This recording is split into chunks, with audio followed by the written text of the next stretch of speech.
Anyway, Katie, how are you? I'm good. I'm good, thank you. How are you? Very well, thank you. I really appreciate you joining us today for our podcast session. Nice. Yeah, I'm excited to be here.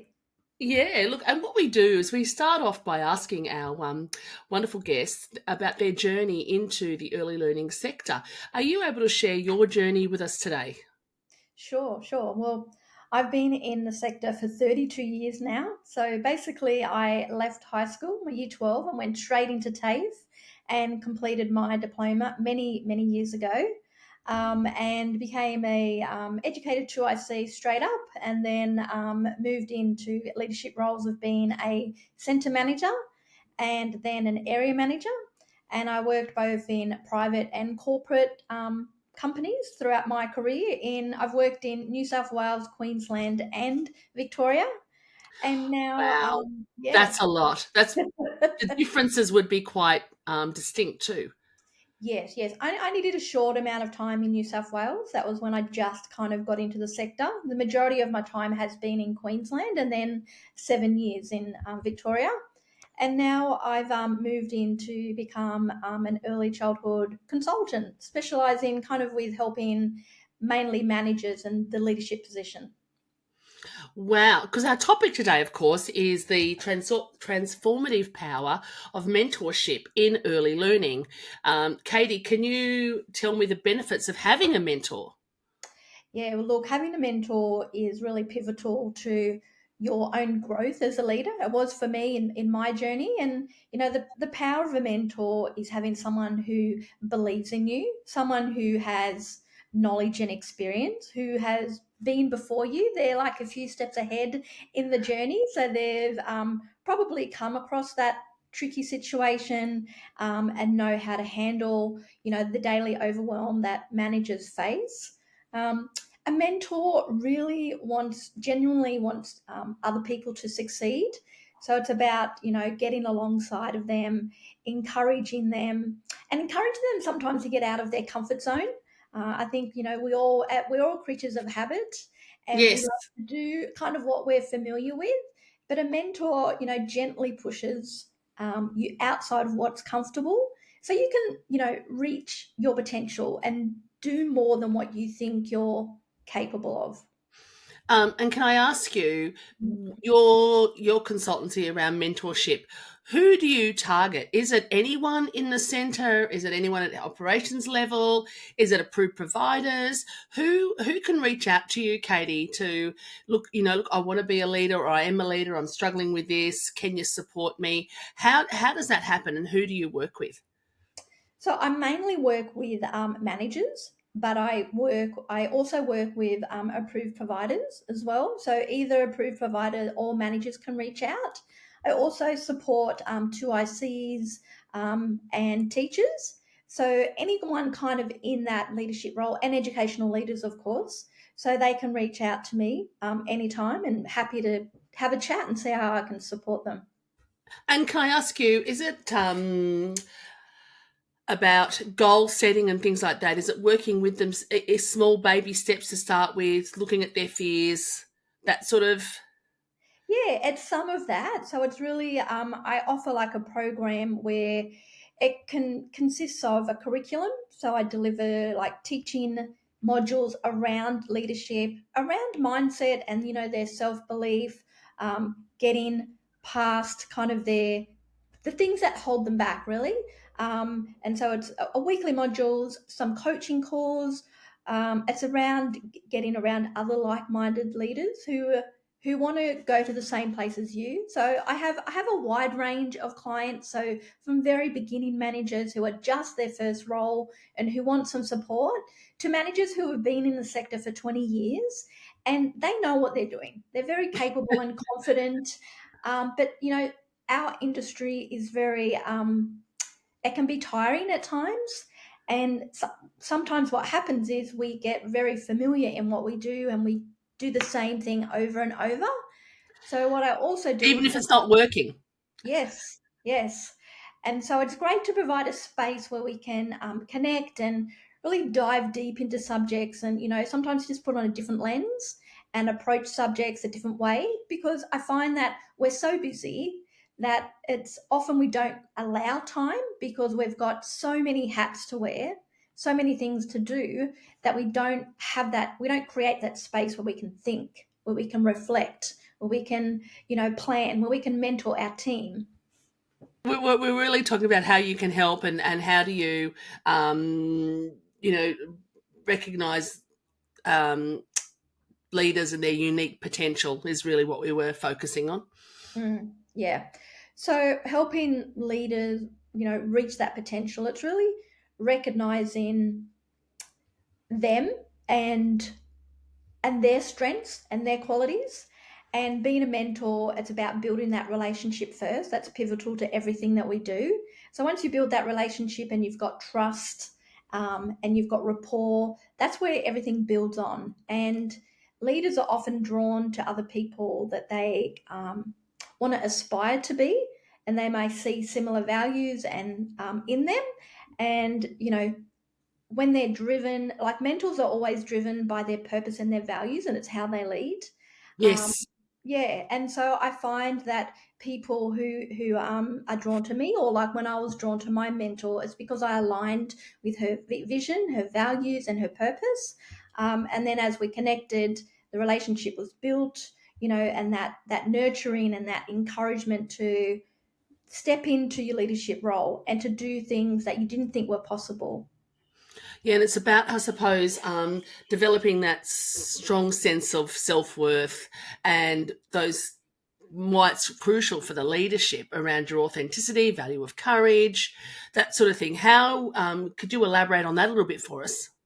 Yeah, look, so self worth is it's a really interesting topic, and something that I've been diving into for a few years now. And it's really knowing who you are and that you're enough just as you are. And I've recently found out that 80% of women feel unworthy. And I went through a stage of my life where I thought it was just me, that I just struggled with this, but 80% of women. And so that most leaders, a lot of people I've supported over 100 leaders. And I wasn't alone, and they aren't alone, that they kind of struggle with their self worth. And self worth is different to self confidence. So confidence is knowing, being good at what you do. It's like being good at a task, which might be, you might be really good at doing tours and I don't know, setting up environments, and that's a skill that you've acquired. That's confidence. Where Yes. self worth is knowing innately who you are and that you're enough just as you are. You don't need to prove to anybody anything. You just need to be true to your authentic self. Obviously, there's still, values and being professional and respectful and all of those things. But once you step into and you understand, or you start a journey of realizing your self worth, because it's not an overnight thing, you kind of step into a freedom of not having to impress anybody, not having to worry about people pleasing. You're kind of guided by your own values and, everything that is important to you, which, of course, as an early childhood leader, comes back to your philosophy and the vision and values and the policies and procedures. And that's, what I call leading from a position of truth. So it kind of all is entangled together, and that's why self worth and discovering that is so important, which then, like you touched on about authenticity and courage. So, once you begin to understand your worth, you lead differently, and it helps you to lead with courage and authenticity. It's a big thing, and I certainly hear you about women and the fact that most of us don't have that value of self worth. Mhm. It is what it's always been, sort of thing. But it is time for that change. And of course, with consultants like you in the sector, and going back to the sector, we're actually all nurturers, which Exactly. adds a whole new level of self worth to that, doesn't it? It does. It does. It does. We want to nurture and help everybody, and sometimes we put that ahead of our own needs. And so it's that balance of the two. Yeah, and how do you address that, Katie? in the sense of nurturing yourself. mentoring and leadership, because that's what we're talking about, those leaders that have come through the sector. They are, they are nurturers, and having that self-worth and that understanding that you are good enough. Is there any tips or tricks that you can share with us about how someone can start to change that mindset? Yeah, look, I think with authentic, like a lot of people say, well, how do you be authentic? And and Brené Brown is the queen of this. And sometimes people kind of think that it's around blurting your whole story and telling everything. But I often, being authentic is like showing your emotions and, showing that you're human and relating to people. So it might be that an educator comes to you as the manager and says, hey Paula, like, I need to have next Wednesday off because my mum's just been diagnosed with cancer, let's say. Yep. Yep. And it's around, what we tend to do is be professional but caring and go, oh, you might obviously empathize and say, I'm so sorry. But when we become authentic and courageous, it's saying, Paula, I'm so sorry that you're going through that. But you know what? I've been through that. Or my auntie went through that. And if you need anything, like come and talk to me. Like just that one simple act, you're not telling your whole life story. You're Yep. just being vulnerable enough to share a part of your life that most of us keep work and life separate. And we're told so many times to leave our personal life at the door, but how can you when you're carrying something like that? So that's kind of just one example of being authentic. Another example is around like if you're a new manager or even if you've been a manager for 10 years, we don't know everything, right? Like we can't retain every policy and every reg in our brain. And so if an educator comes to you and asks for something and you don't know, be honest and be authentic and have the courage to say, great question, Paula. Like, leave that with me. I'm just going to go and double check because my brain is full. Like, I'm very transparent. So I would say my brain is full and I've read that policy for the last 3 years, but I just want to make sure I've got it right. I'll go and have a look. Or Yep. even better, being the mentor, how about you come with me, Paula? Let's go into the office, let's get that policy and let's read it together. Because in that way, you're being authentic, you're being courageous, but you're also role modeling as a mentor. One, where to find the policy, two, how to read it. And then you can say, like, is there anything that you're not sure of? Like, is there something like then you can ask a question around the policy to make sure they understand it. So that's one way of being authentic and courageous at the same time. And in fact, Katie, that example I would say happens every day in the life of a centre manager, leader, educational leader. That's probably one of the best examples. And quite often, and I know services are so busy that it's probably easier to fob someone off, right, and do it later, where we forget. Yep. They Yep. still don't know. They've been feeling that. Do I go back? Am I silly? Was it a stupid question? Rather Mhm. than actually the real reason is the person who asked was busy and has forgotten, not that they're thinking you should know the answer. So there's a communication breakdown that can happen from not having that authenticity as well. Definitely. Definitely. So really in that space that you're talking about, how that mentor or that leader can grow as a mentor is just following those easy steps. But also, of course, there's more to mentorship, and that's where you can support that leader and that manager to make those better choices in the way they manage their staff, or whoever it is that they're working with. Yeah, definitely. And you mentioned before how busy managers are, and you're so right. They're filling spaces for educators. The 5 educators that have called in unwell, they're entering the phone. They've got families with concerns. They've got reports to fill out. They've got wages to do. They might be responsible for doing kindy uplift funding, let alone the broken pipe or the hole in the roof from the rainfall last night. And then on top of that, they're leading a quality care and education service, and providing education and care for our children, which is funnily enough what we do, right? Yeah, But yeah, we've got all these other demands that sometimes cloud our kind of our what we do as leaders, and that's where the benefit of a mentor comes in, because when you've got all those pressures, that's a lot for a manager, and it's quite easy to feel overwhelmed. And when you're in that space of overwhelmed and tiredness and exhaustion from doing your 10 hours a day, because you've got all those responsibilities to complete while you're still supporting your team on the floor, that managers question themselves. So I have many conversations where managers think, that's it. I'm done. I'm not cut out for this. I'm not capable, and they want to quit. And sadly, some have. We've lost so many people, but that's the power of a mentor, where they can step in and get on that yeah. phone and talk to them and remind them why they do what they do, how brilliant they are at their job, and that they're human and they can have bad days, and it's okay. But to remember their why, to remember why they do what they do. And so, a mentor can be someone who's on the end of the phone.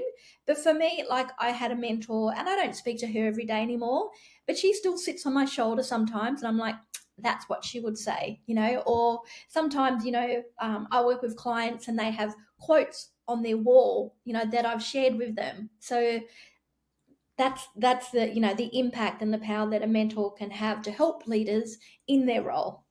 Yeah. And I suppose the bigger picture of that is it then reflects down to the children in the Yes. sector, but it could also reflect into your home life, right? It's a lot of Absolutely. things because what you're taking on board impacts you as a person.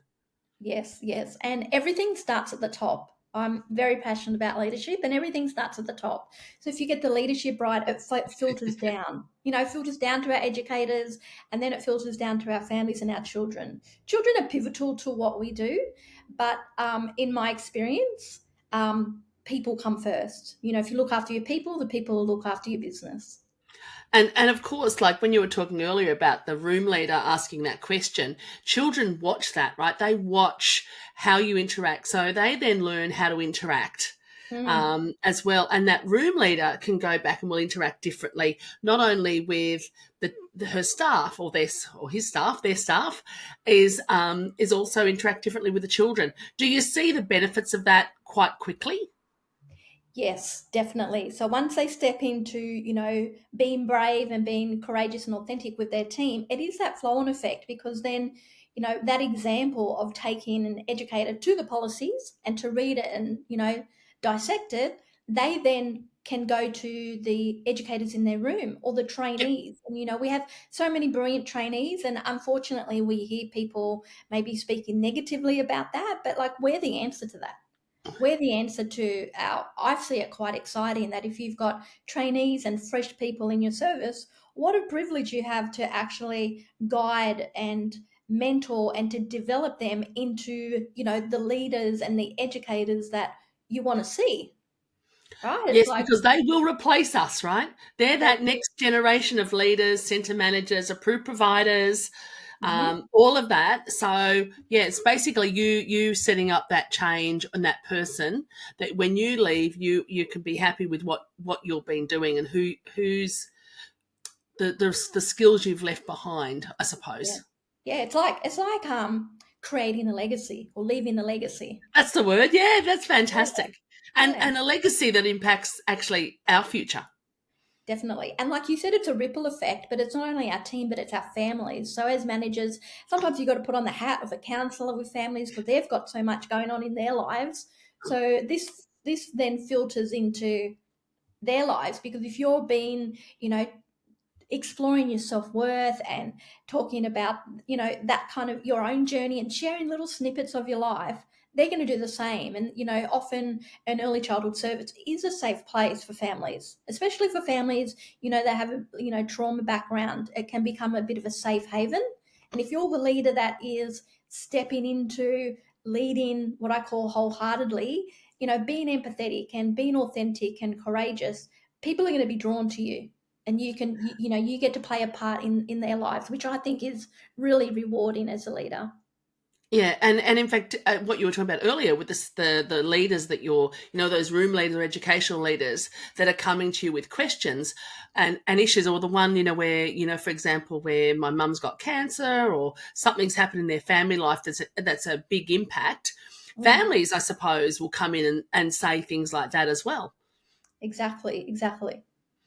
And it's also about, I suppose, and you can, when someone tells you something that's quite heavy, for want of a better word, it's Yeah. also learning not to take that heavy on, isn't it? Yes, yes. I was going to say it is a fine line and a balance that you kind of have to work out as a leader, because you want to be that space where they can share that and you're that kind, supportive space, but also you are just a leader of the service, not just, but you are a leader of a service and in the educational space, and we're not doctors and we're not psychologists, so it's about knowing that if something really heavy is shared, know who to refer them to. And even for yourself, like, we often refer our educators to, like, mental health services like BU, but it's even for yourself. Because as managers, we get exposed to a lot of traumatic stories. I know I have in my time. And it is a lot to bear, and we don't have to carry it all ourselves. And that's where, your upper management, or you may have an EAP, or you may have a mentor or a trusted family or friend, that they're really pivotal to help you through that time. Yeah, and that's important as well. And look, can I just ask you, Katie, I forgot to ask you this before. What was the jump from being in the centre in a service to doing consultancy? What triggered that for you? Just talking about all of this emotional and authenticity and vulnerability. What Yeah. what was the trigger? And I'm sure there was a trigger. Yes, there was a trigger. So it was over a period of time. Look, I love our sector, our profession. Clearly, I've been here for this long, but the probably defining moment for me was having a mentor, and she changed my life. She changed it personally and professionally. And there just came a point in time where I wanted to do more and I wanted to help more. So when I went from a center manager to a regional manager, that was a jump in itself. And I didn't want to do it for a long time because unfortunately my experience was I had poor area managers, regional managers above me who didn't care, who didn't check in, all of the things. And then one day I went, oh, maybe I can be a good one. so so I did my best to support, what I did, and I loved being an area manager, regional manager, all the fancy names we get given, And I always had a team between like 5 and 10 for whatever company I worked for, and it was good, but I wanted to help more. I have this Yep. vision and mission to help as many leaders as I can because I know the change that happened in me when I had a mentor. And so I have this big dream to kind of mentor and support many leaders so we can, change and revolutionize our sector because it is hurting. There is a lot going on, and it is possible to work with purpose and passion and to love what you do. I talk to so many managers. It does break my heart sometimes that they've been in the sector 15, 20, 30 years and they're done. They're like on the last, thread of quitting, and that breaks my heart because we can't afford to lose them. And it's many reasons. It's like it's the expectations that they have on them, but it also comes back to that self-worth and knowing who they are and knowing that they matter. Often, people leave companies and services, not because of the pay, but it's because they're not valued and they don't feel like they're heard or they're listened to or that they're contributing and making a difference. So yeah, that's kind of, I don't know if that That's answers so your true. That is the such true words you spoke there, Katie, about why people leave. It's not usually what they're doing because they love what they're doing. It's not usually the pay, although the pay does help, but yes. where they're valued really then reflects those things as well, doesn't it? Because it's Yeah. from the top down again. Yes. Yeah, absolutely. What I was going to ask you, you spoke just a moment ago about the people that were above you that sort of showed you that they didn't really care. Do you think they were also in need of a mentor? So those that are listening to us today thinking, oh, I'm like those area managers, regional managers that are sitting in those roles with centre managers or area managers underneath them that are thinking, I really am too busy to help them. They're Mhm. the ones that should reach out to you, right? Yeah, 100% they can reach out to me as well. I do have like a Facebook group with all sorts of levels of people in there. But yes, area managers, because I lived and breathed that and only just stopped last year, they need support as well. And I think it is because often companies are so busy as well. They've got so many targets, financial, but also educational. They've got lots of things going on. And it's again, I think our sector is so busy and so achieving and wanting to do so many things that we need to take a step back and maybe peel back a few layers and not try and do 15 things, but to focus on one thing and to do it really well. And I suppose from that top level of approved providers and regional managers and above, it's really about having a clear vision and values, and more than just being that pretty little plaque on the wall. So every company has a beautiful vision or a mission statement or pillars. They all call them different things. Every company has Yeah. one. But in my experience, it's only one company that I've worked for where we really lived and breathed. And it was in every conversation that we did, every memo, everything that we did. We intentionally like weaved it into everything we do. And look, I'm not picking on any company or anyone I have or haven't worked for. Everyone's doing the best they can, Yep. and they've got the best intentions.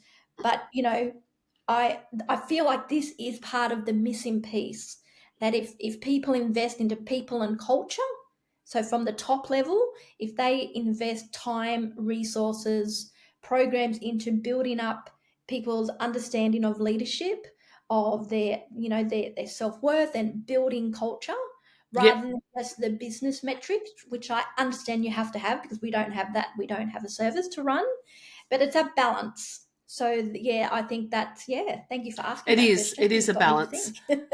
think. Yeah, look, what you're saying is so true, Katie, about that vision or that mission statement or whatever it is you call it, to actually breathe it. Mm, And I think everyone tries to do that, right? But absolutely. sometimes we don't quite get it right, or sometimes we don't actually understand how to move it through. Would you say that that's fairly true as well? Sorry, I missed you. You cut out. I was just saying, with those mission statements, our value statements, whatever it is we want to call them, everyone wants one, and everyone believes they're doing what it says. But of course, we often miss the mark with it, Yeah. and we don't realise that we're not embedding that as practice. Do you see that as an issue as well? Yeah, definitely. And look, I don't have all the answers, but I think it starts with conversations like this, where we're a reflective profession, and I think it's about creating space for that time where you can dive into this and look at, well, what are we trying to achieve, and what are we doing, and what can we peel back to focus really on quality. That's a great place to start. Yeah. Look, what we do is we ask all our guests, looking forward, what are the biggest challenges facing the sector in the next few years from your perspective? Well, I think the biggest challenge will be educator retention and management retention. And like we touched on a little bit earlier, it's more than just increasing our wages, which is 100% needed. And all the reforms that are happening currently are brilliant, and it needs to continue.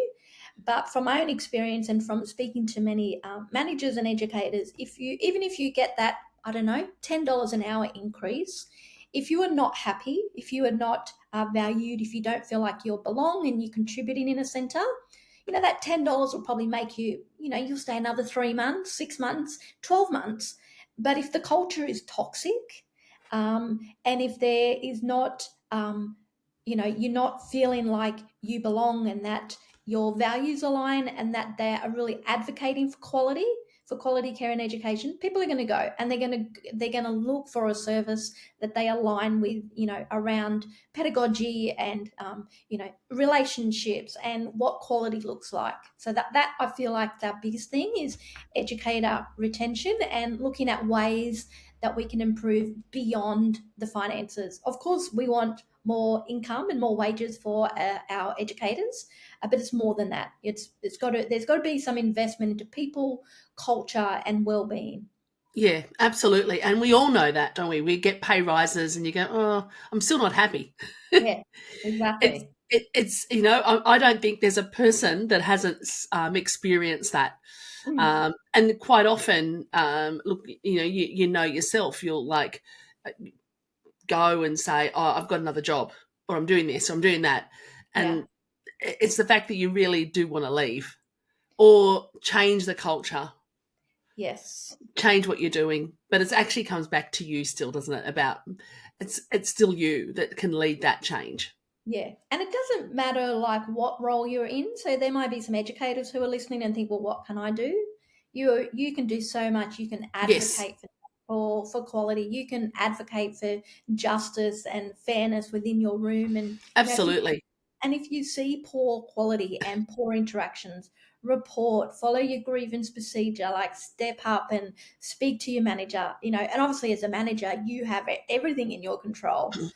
That's where that courage and authenticity comes in, especially courage, because often, well, not often, it always takes courage to address poor practices and to address inequality or unfairness. That takes courage. It does, absolutely. And also those leaders may not actually realize they're doing it unless they're told. Yes, yes, because people do what people see. So if a leader's had a poor leader, that's all they know. And so, yeah, that cycle will continue until it is gently shown or very directly shown, depending on the situation, which is where leaders and leadership comes in and mentors come in, to help and guide people. Yeah, and also I think what's happening as well, Katie, with all what you're talking about, is we are seeing more people like you, more mentors, more consultants, more leaders. So when you're in a centre on your own, don't feel like you're on your own. Mm, And if you go back 5, 10 years ago, you really were on your own. There wasn't this support network. So really what we're saying is don't feel on your own. Reach out to people like Katie, have a conversation. It doesn't cost you anything to have that conversation. absolutely. Now, before we finish up, we Yeah. love to ask our wonderful guests for any wise words or motivational quotes. Do you have one you'd like to share with our listeners? I do. I do. I have a favorite quote that I've had for a few years now, and it's by Maya Angelou, and it's do the best. Oh, I love her. Love her. So do the best you can until you know better, and when you know better, do better. I know that one. I love that one. That's exactly my motto as well, Katie. Oh, That great. every time I see it, I go, okay, next steps. Yeah, yeah. I think it just really, for me, it came at a really pivotal time in my personal life where I was just going through some things and I doubted myself and questioned everything. And this kind of quote just really was like light in the darkness for me, so to speak. And and as I look at it now as an early childhood professional, it gives us. I feel like it gives us grace for do the best you can, like because you only know what you know, right? And so when you do something and When you then know we can more, learn from it, we stop and reflect. So when you know better, do better. And we're such a reflective profession. This quote kind of gives us that space and reconfirms what we do. And it also holds us accountable because, once you know better, you actually got to do better. So when you read that yes, article or, you reread your policy or you dive into the framework, like that then you have to share and implement. absolutely, absolutely. And that's really can be life changing. Mm-hmm.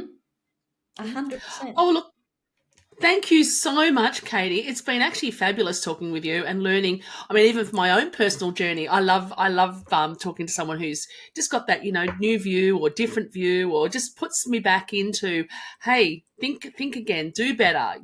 You are valued, you are worthwhile, and I think all of our listeners need to take that away from you today.